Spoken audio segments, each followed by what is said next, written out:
Hello, everybody. This is Dr. Dan Cardolicchio. I want to welcome you to the Destination Health Podcast powered by Suburban Wellness Group. I want to thank everybody for listening in today. Boy, do we have a treat for you. We have Dr. Ian from the show, The Doctors. He is on the program today. Dr. Ian, thank you very much. We are grateful and we are blessed to have you on today. Thank you for coming on. Thank you. Can I call you Dan or you like Daniel? Dan, you can call me Dan. I'm going to call you Ian. It's all good. Okay, great. It's Dan, all good. Thanks for having me on. I'm glad to be with you. Yeah. So for those of you who've been underneath a rock for the last, decade or so, Ian is a New York Times #1 bestselling author. Shred, The Revolutionary Diet, Big Results Diet, Blast the Sugar Out, The Clean 20, The Ancient 9, Clean and Lean. He's written a new book. We're going to discuss a little bit of today. The Unspoken. I have my copy. Thank you for sending me.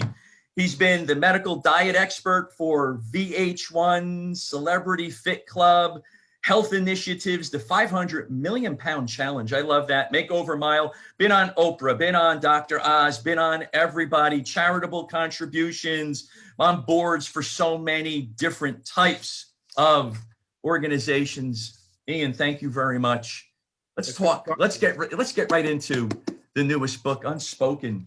What was the motivation? What was the inspiration? Because I know that it's been optioned now for a TV show, right? Yeah. Well, Dan, I'm sure that your listeners and viewers expected me to sit here and start talking about maybe weight loss or cardiology or something like that. But we're going to talk about a different side of medicine, which is the creative side of medicine. I believed for a long time, and luckily I believed this when I was a young medical student, that the idea that someone should be pigeonholed into one thing because they like that thing and they're good at that thing and they shouldn't do other things never struck me as being a rational process.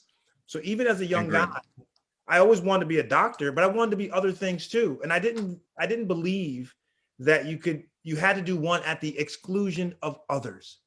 And I counsel young people all the time and say to them, listen, you should have dreams, number one, and you should be passionate about things and you should pursue them as relentlessly as possible. Life is short, fragile, and unpredictable.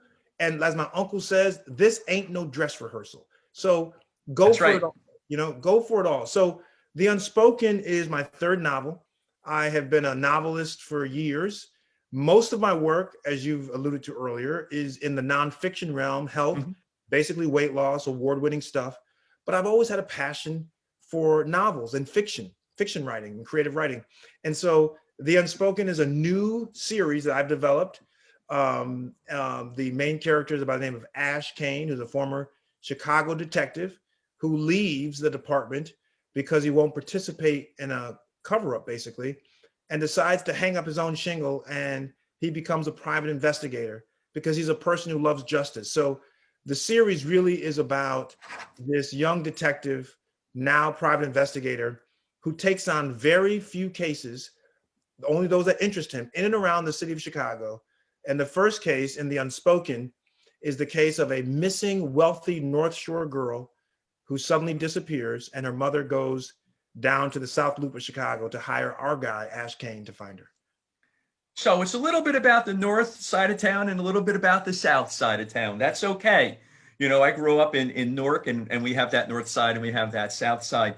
And what was the inspiration to write the book? I'm interested in, this is something new now. You decided to really change. I mean, I love that you spoke about, you're speaking about the dreams, the passion. You want to pursue your dreams. And I think that's very important, as you and I were talking about before we came on, especially with our children. You have to have that dream. You have to have that passion. What was it that brought you to this book? Well, I spent about a year helping train fitness-wise many officers in the Chicago Police Department. And it was a great experience. And I've always been a mystery lover. I've always read mysteries, watched mysteries. So the detective genre has been always something that appealed to me. But working with those guys and going on what they call ride-alongs, where you get in the car and you go out on calls with them, doing that really piqued my interest to how they do things from the other side. Like, we see TV, we see movies, but a lot of it is very different than the real work that a police officer or a detective does. And so I was always intrigued by how they did things. And I said, wow. And so I would see all these different stories and all these different cases. And I just said to myself, wow, it would be great to create a character who's a former detective. So it gives them a little, when you leave the department, you have kind of more free reign. You're not kind of ruled in by policy and regulations. But I want him to have his foundation in the CPD, which I now knew and understood from my friends who are in the force. But I also want him to be this private investigator that kind of roams around as a freelancer and solves different cases. So based on my experience and my friendship now with those officers and my already nourished interest in the detective genre, I wanted to create this character, Ashe Cayne, who I think people will root for. Yeah, I love this, and I love that you did the background work where you're on calls and you really got to see everything firsthand. So I'm looking forward. I got my copy. You sent me a copy, and I just got it for the holiday. So I'm ready to dig into this in the next couple of days. Now, you write books a lot. You're really into writing books, and you have the TV show. How do you find time? We were talking about balance, so let's discuss a little bit about that, right? Yeah, well, I'm a very busy person. I like to be busy. I'm not complaining. I like to be busy. But I'm busy in the way that I want to be busy. That's the important thing to start with. If you're busy, are you busy doing the things that you want to do? And so most of my life, I'm very lucky that I've been able to achieve success that allows me to choose what I want to do and what I don't want to do. And for me, it's all about efficiency. I tell this to my kids all the time. It's about being efficient. You can take an athlete and go to the gym and train for 2 hours, or you can take an athlete and go to the gym and train for an hour efficiently and get more out of that 1 hour workout than you could that 2 hour workout. And so for me, I am a great compartmentalizer. Like I really operate in containers. When I'm sitting down writing and creating and doing my books, I am there 100%. I'm not thinking about, what I didn't do yesterday, what's coming up in a couple of hours. No, when I'm engrossed and engaged, I am there. That makes me a very efficient and productive writer. When I am working with people who are trying to lose weight in the gym, I am there. I am focused. So for me, the balance is all about being present, being engaged, and also really being organized. I think through my day. I'm like, okay, and you do too as a doctor, a practicing doctor, you do too. I'm saying, okay, this is what my schedule looks like today. I got these interviews, and I always schedule, at least in my mind, when I want to do my writing. So I like to write very early in the morning, very early, or I like to write really late at night when everyone goes to sleep. I like to write when people are sleeping because I can really focus. I turn the TV on sometimes and ESPN Sports Center in the background. Right. But I like it, so it's keeping me company. But and I'm just sitting at that computer, and I'm also a very fast typist. That helps me, by the way. So I can write a lot. That's great. It's true. I mean, I read about writers who still write longhand. I'm like, oh my goodness. Then you got to type it into the computer. No, one of my best classes ever in my life. I tell my kids this all the time. One of the best classes I took in high school was a class that I was so pissed off they made me take, but it was a requirement. I went to a Catholic school, was typing. And I said, I'm this big jock. Why am I going to sit here and take typing? This is for secretaries and girls. I'm never going to, type. Oh my goodness. Mrs. Corpassi, I remember her name. Thank you so much. That has been a great accelerant for my success in life because I'm a fast typist. I could type papers in college really fast. I can type my books fast. So it's just, that's been a blessing for me. So you have a very particular skill set. You don't have these distractions. You're very focused. You're laser focused when you're writing these books. How do you get into that mindset? What is that mindset to get into that? That's a really good question. So for me, my mind, when it comes to writing and creating is very different than what you and I do in our other life, which is basically science. Science is very concrete. It's not abstract. It's research-based. You know, Right. this is the procedure. If someone has this diagnosis, this is what you do, right? I mean, that's how you and I, that's part of our life. Right. The creative process is an ongoing process. So for me, I am constantly thinking about story. Like, like I will drive my car and be stuck at a red light, and I'll see something or someone walking on a sidewalk, and it'll just give me an idea. What if that person just left murdering somebody and they are casually walking down the street as if nothing ever happened, so they wouldn't raise alarm that they just did something really awful? So these kind of thoughts bounce and come in on my head all the time. And what happens is something will come into my head and I'm like, oh my goodness, this is it. For example, I just thought of an idea. I was doing some research about something completely different and came upon a very famous art heist in Chicago. And I was like, this is my next book. What about a book that's based on this old art heist, but in modern times? So, you know, I'm just constantly looking for story, names, titles. I don't know. I love it. I enjoy it. It's something I'm passionate about. Yeah, you know what? To me, I find that fascinating that you can have those creative juices going. And I'm not that creative, and I like to be creative. I would love to write, but it doesn't come out. Maybe I should focus in a little bit more on this. I have to disagree and push back a little bit. And I don't know you, obviously, other than our little talk here. Right. It's not that people aren't creative. It's that people are not accustomed to using their creative muscle. Right. You know what I'm saying? I understand.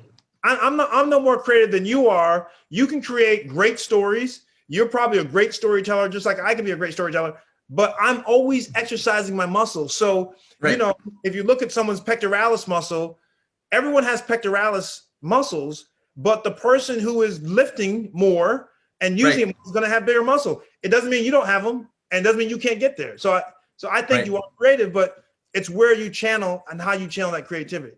Right. I love that.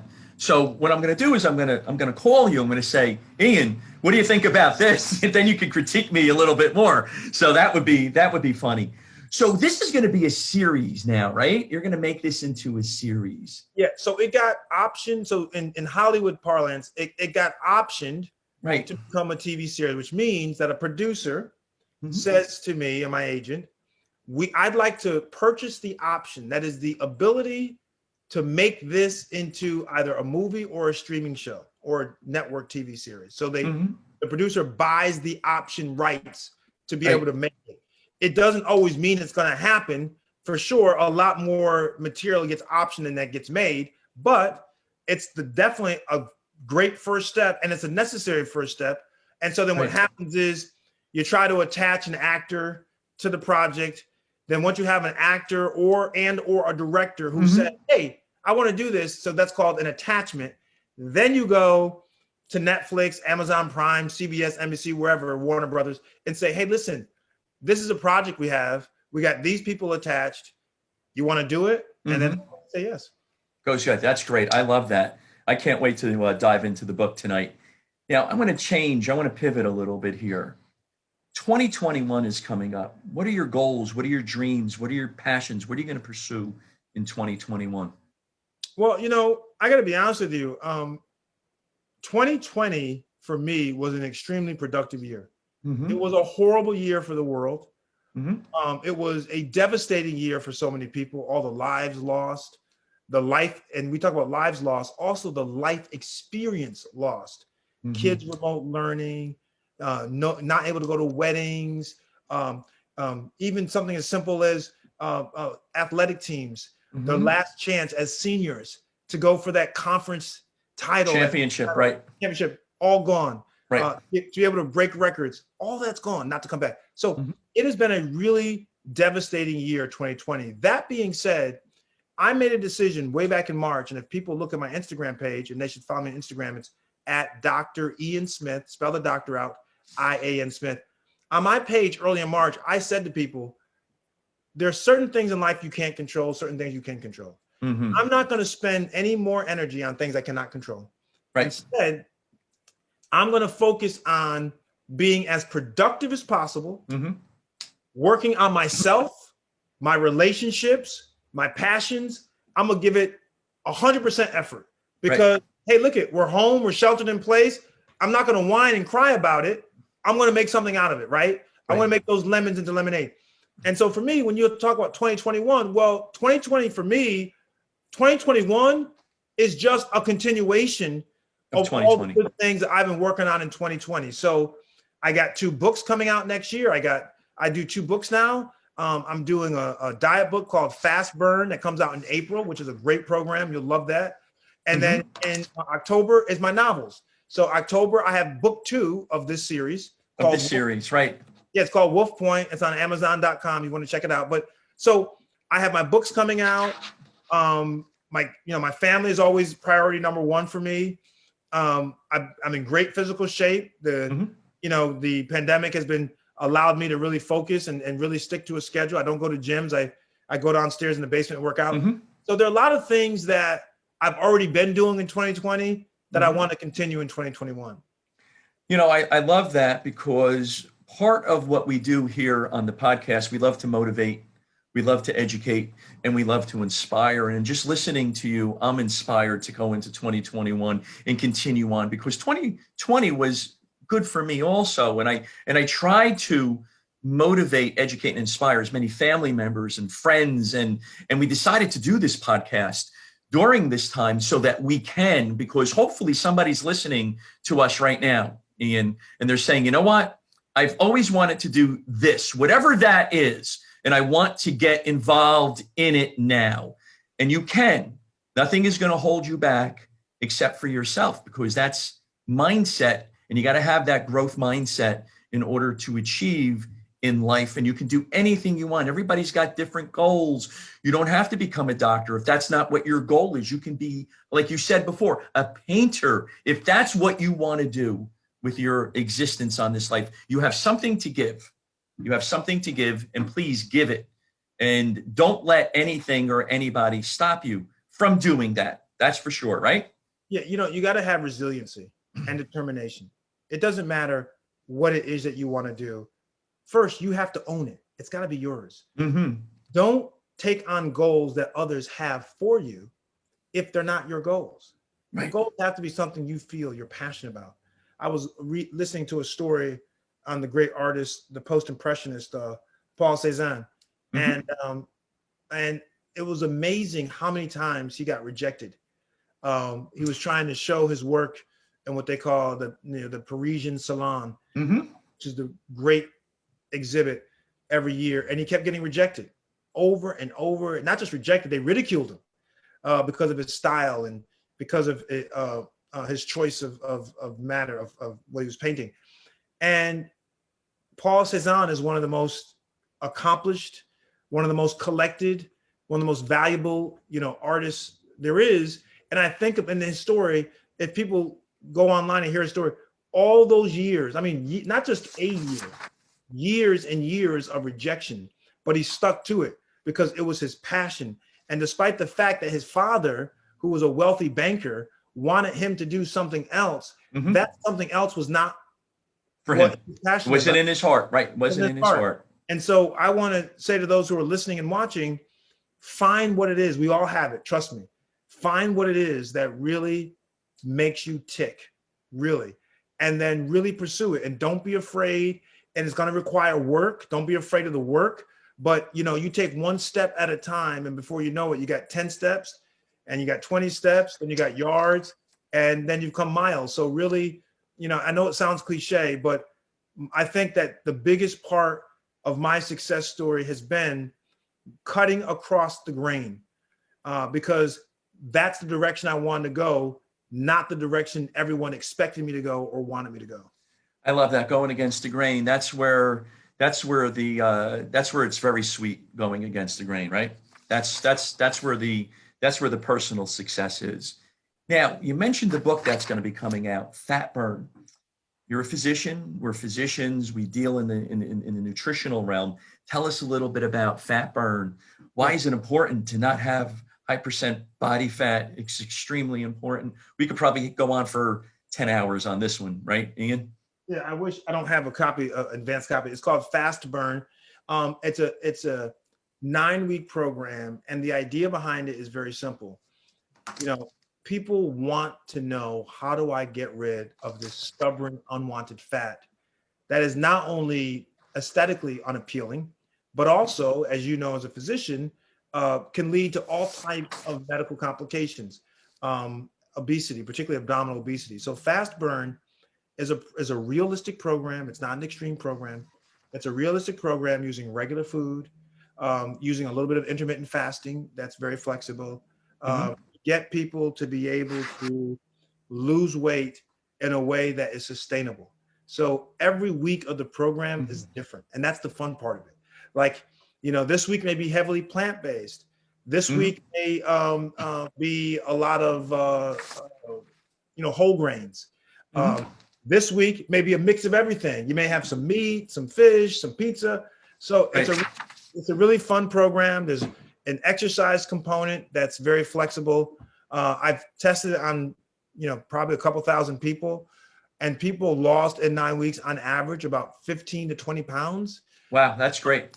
Yeah, so it's but what I love most about it is that it's practical. It's doable. It's not asking you to go to the extremes, eating 500 calories or working out for 3 hours. As you know, if something can't be adopted as a lifestyle change, then the results are not going to stick around. Right. And for all of our listeners, you don't want to just eat 500 calories a day. You're not working out 3 hours a day. For somebody like me, I'm in my late 50s. I'm not going to be working out 3 hours a day. I could be efficient. Like Ian was talking about before, you want to be efficient. You want to be efficient, but you don't want to go to the extreme, because that's unhealthy. Also, fast burn, it's important. And you were mentioning abdominal obesity, that central abdominal obesity that us docs that we talk about, the belly fat, that leads to the type 2 diabetes, that leads to cardiovascular issues, that leads to a lot of inflammation, autoimmune, obesity, hypertension. And as doctors, we don't want you to have that at all, because that is very unhealthy. That leads to a lot, even cancers, certain cancers. Yes. 100%. Can be. You're traditionally trained medical physician, and you do a lot of diet. We were talking a little bit about that. You're smiling. I love that. How is that transition for you? Because I'm finding that a lot of physicians, all types of physicians right now, are getting into clinical nutrition or functional medicine, whatever verbiage you want to put on that. Everybody's got a different name for it, whatever, who cares? Some people, they say functional medicine, and some of my friends, they get very upset. Some people say clinical nutrition. They say, no, it's dietetics. I'm like, what, guys, I mean, for me, I'm helping patients out, right? That's what we're trained to do. What was that transition? I find that fascinating. And I think our listeners want to know a little bit about that. If you had asked me in medical school, if I saw myself writing all these best-selling diet books and helping people lose weight online, I would have said, you are absolutely living in another universe. I was You're right.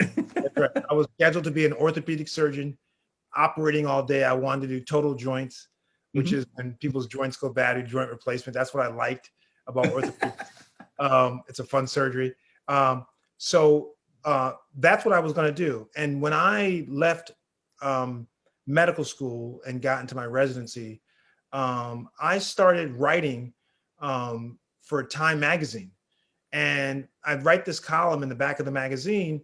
And what I noticed was every time I wrote a column about something, whether it was the Tylenol scare way back in the day, the flu, the cold, whatever, all the emails I got were about weight loss. Everyone wanted to know about weight loss. I'm writing this, they're asking that. And I'm like, whoa, what's going on? It's like, so I realized that there was this great hunger for information as it related to weight loss, metabolism, fat burners that everyone was talking about back in the day.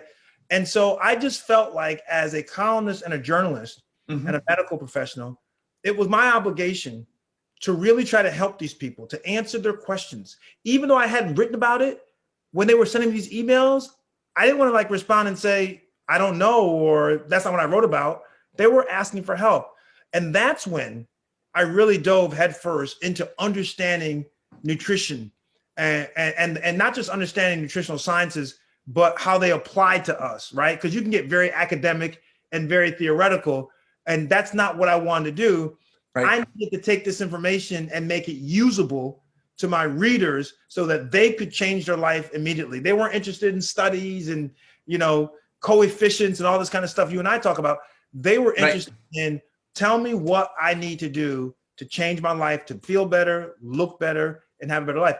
And that's how I got into working with nutrition. I mean, back in the day, I'm old enough now, it's different, a little different now. We didn't have nutrition seriously in medical school. So we had all these doctors for the last 50, 60, 70, 80 years graduating who had no nutritional understanding, background, education whatsoever.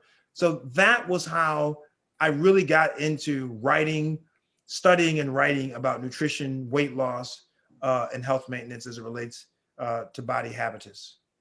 I find it fascinating because my partner here in my Essex County office, she's an internist, she's an MD, and I have a partner in my Monmouth County office. She's the first female urogynecologist in America, and they're both into clinical nutrition. They have a very nutritional approach to what they do. And like I say to both of them, we're dangerous because if there's that medication that's needed, that's where they're coming in. If there's the nutrition, functional medicine, dietitian, whatever it is, that's where I come in, and we both collaborate and we both do what's best for the patient. And I think that's very important today because we're probably practicing a long time. Back in the day, you know, I remember, you know, the MDs, the DOs, the DCs, they were a little bit, you know, looking at each other. I was one of the first in New Jersey and in the Northeast to have a medical doctor in the office, and we were partners actually, and it worked out very nicely. And I said, why not? I mean, we're both professionals, and it's, you know, you talk about orthopedics. It was an orthopedic surgeon, by the way, and we did a lot of great work helping out so many different types of people with their maladies when they were coming in. So I think that's great. So you went to Harvard, you went to Dartmouth, then to Chicago, graduated from Chicago. Now you're on TV. What was that transition like for you to become that TV doc? Yeah, well, didn't have plans. Once again, I was supposed to be in the operating room doing orthopedic surgery. And this is why I say to people, you got to pursue your passions, but also you have to be open-minded to some of the curveballs that life may throw at you. If your mind is open, then you miss a lot of possibilities and a lot of opportunities. And so it's always about being willing to try new things. And basically, I got an opportunity when I was a resident to do medical reports. I was one of the first to do it, actually. That's how long ago it was. Dr. Art Uline was kind of the first wave. He's an older guy, but I was the next wave. And basically, I did medical reports for WNBC in New York City as I was training. And I did it because I understood medicine, obviously, but I understood TV because I had done an internship while I was in medical school at the local NBC station in Chicago. And not because I wanted to be on TV, once again, just because I was interested in the news. Like I said earlier, one of my multiple passions. Just because I was a science and math guy doesn't mean I couldn't be interested in news. I was very interested in news. I wanted to see how it worked.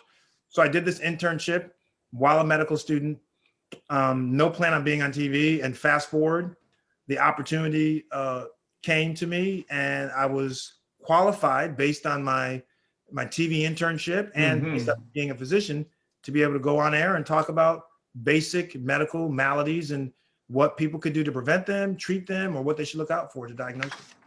I love it. So the TV show, The Doctors, and what's the new season going to be like? What are going to be some of the guests? How are you going to handle COVID when it comes to? The first half of the season, in 2020, we really were very COVID heavy. Everything from talking about, treatment options to diagnosing to the testing, even to how do you date in COVID? How do you help your kids at home because of COVID? Right. And now I think we'll transition more into the vaccine and understanding the vaccine and talking about what some of the consequences may be, why we need the vaccine. Mm-hmm. We'll still be, COVID's going to be around for a while, unfortunately. Right. So we'll still do a lot of COVID, but we'll probably expand it, and what we have been expanding it to talk about not just the X's and O's of medicine, diagnosis and treatment. We also want to talk about medicine from a global wellness standpoint. Wellness, medical wellness also means reducing your stress, means being happy and finding happiness. Right.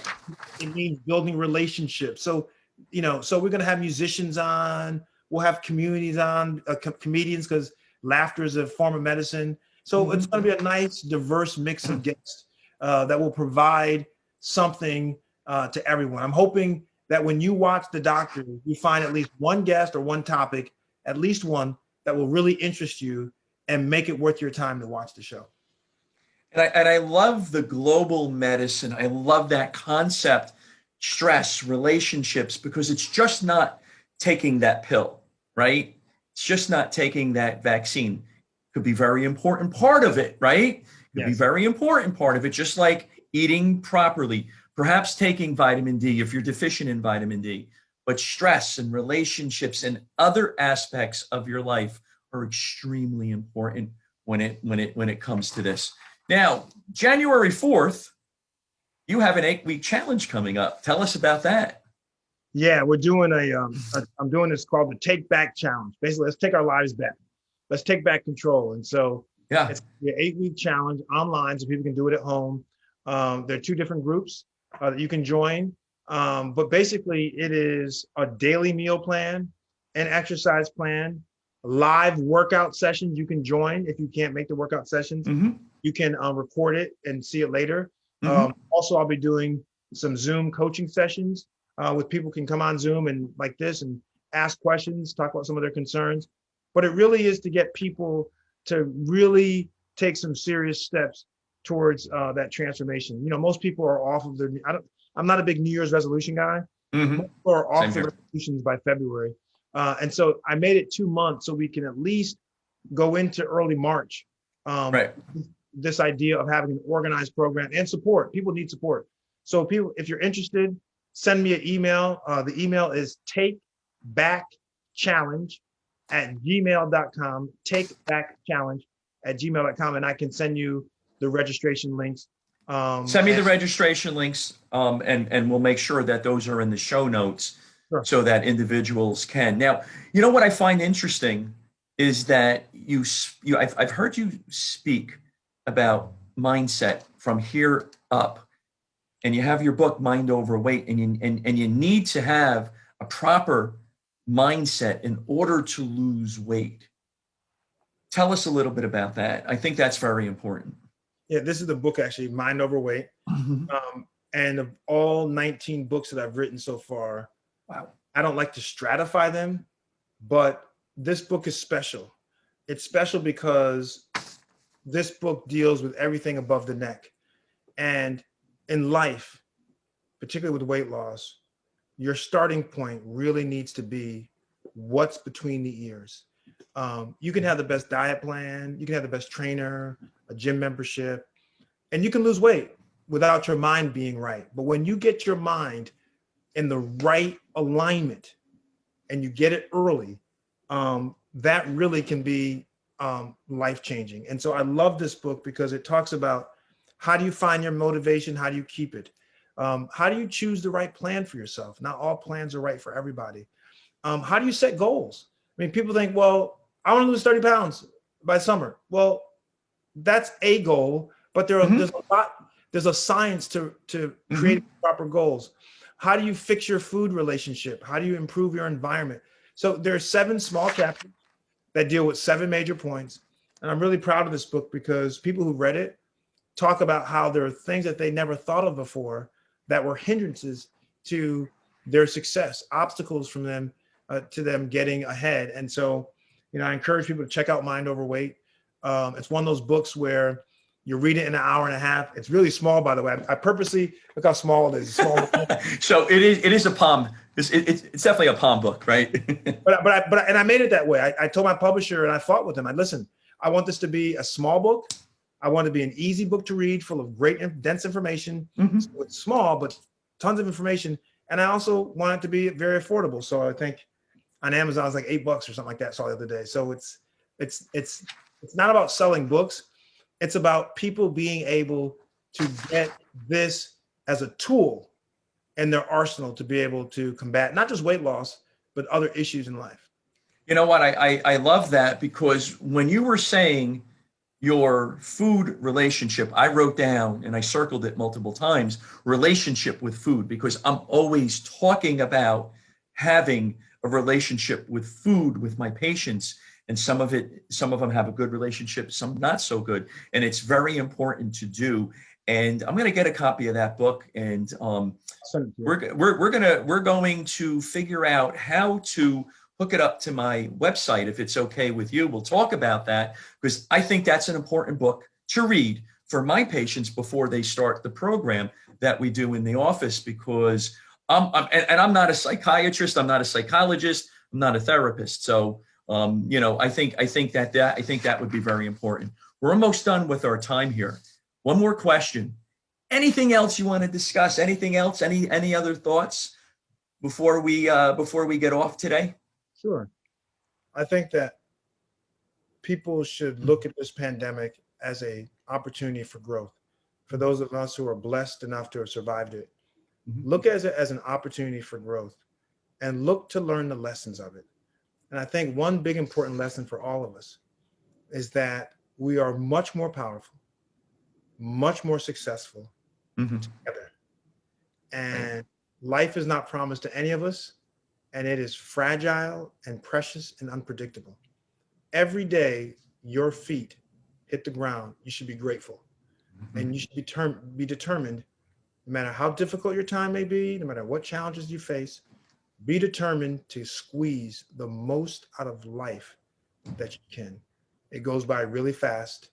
And for some of us, it goes by too fast. Too fast. Too fast. And so I just want to encourage people to really take some time to think about what really matters, what is important. And I think that hopefully this pandemic has taught people that certain things that we thought were so important, those brand names, right, spending money in certain ways that we were spending money, that really is not what made us happy. Right. What makes you happy is feeling purposeful and having a life that has meaning and forming relationships with people and pursuing your dreams and passion. Dr. Ian, thank you very much for that. I'm motivated. You have motivated me. Purpose meaning I couldn't agree with you more. I think that's great. So for all of our listeners, I want to thank you for listening today. This is Dr. Ian Smith's new book, The Unspoken. Please go get it. Where can they get this book? Amazon.com. They can get it very easily in all formats, audio, digital, or hard, soft cover, whatever you want. You can get on Amazon.com. Yeah, and the 8-week challenge, we're going to have a link in the show notes. We're going to bring this out on Monday, so we'll make sure we have everything in the show notes. We'll have the link so you can join that. Instagram at Dr. Ian Smith. The doctors, I'm a big fan. Ian, thank you very much for coming on. I think that perhaps in 3 months, we're going to do a little something with what we were talking about with our sons. I think that would be another great conversation if you're game for that, and we can just go with that, and that would be a great conversation. But I want to thank you for coming on today. Grateful and blessed for having you, and want to thank everybody for listening. Everybody have a great day. Ian, thank you for coming on. Thank you very much. Nice talking to you. Nice conversation. Happy New Year to you. Happy New Year to you too. Great conversation.